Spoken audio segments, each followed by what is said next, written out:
Yun, oh. Minsan lang nasikatan ng araw. So ngayon po ay Lunes.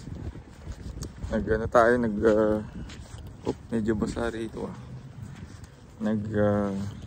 Off tayo, nagbakasyon tayo kasi ngayon ay magaganap ang solar eclipse dito sa Canada. So, dito sa Cornwall, tingnan mo, ganda ng lugar, ganda ng view.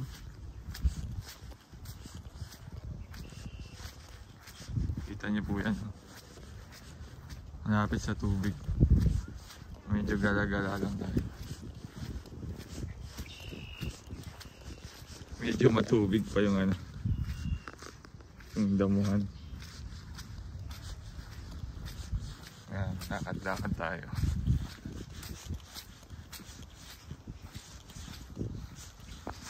Ganda ng katubigan, no? Oops.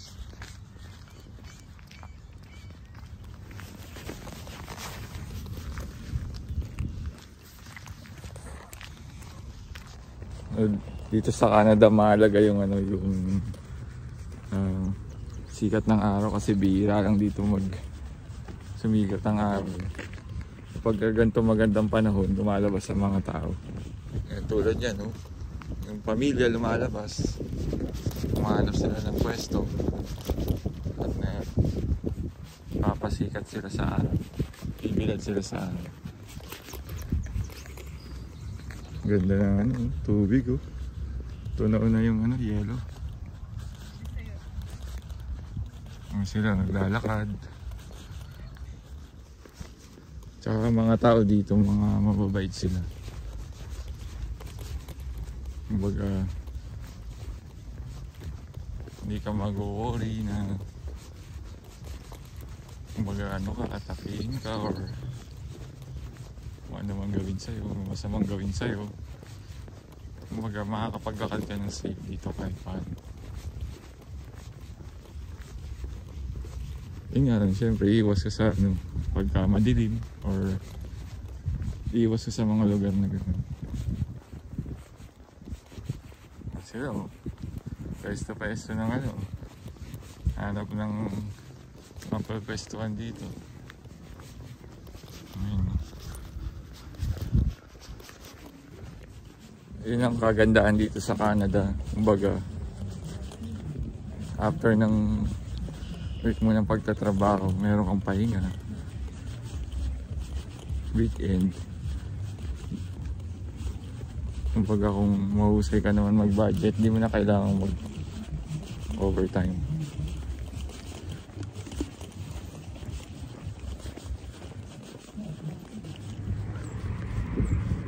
So lakad-lakad lang muna. Mamaya pa ang solar eclipse 2 to 4 PM. Pero ang peak niya ay 3. Nasa 3 o'clock, 3:24 ng hapon. So titingnan natin kung anong mamaya. Pero hindi na kami mag-stay dito sa park. Lumabas lang kami kasi bago alas 12 para at least maganda yung sikat ng araw. Healthy yung vitamin D na nakukuha natin. Yun, oh. Ganda, no? Sa tabi ng lake. Yun nga, gaya na lagi ko sinasabi, kailangan din nating alagaan yung kalusugan natin dito sa Canada. Hindi puro trabaho lang, tapos minsan napupuyat tayo. Dapat hanggat maaari iwasan nating mapuyat. Dapat tamang pagkain. Tapos exercise. Itong paglalakad ay isang uri ng exercise. Tapos nasa sikat ng araw. Vitamin D. Maganda po sa kalusugan natin. Yun, hindi lang puro dapat trabaho. Dapat isipin din natin yung ating kalusugan. Ito natin pinarking sakyan natin para free parking. 2 hours ka pwedeng mag-park. Ayun. 2 hours ka pwedeng mag-park from 8 to 6 p.m. Ayan na yung eclipse dito sa Ontario. Anong oras ngayon? Ang oras ay 3:20. Ayan na, magdidilim na, oh. Ay magliliwanag na uli, oh. What? See? Ilang minutes lang? 2 minutes lang. That's crazy. See? The moon is gone. Nawala na. The moon is gone. Ah, grabe, no? Nagdilim nga naman. Crazy. Alright, we're back to normal. Wait, David's still there. What do you mean? No, lumabas siya kanina. Wala na yung moon. You can barely see. The moon is gone. Nawala na. The moon is gone. Ah, grabe, no?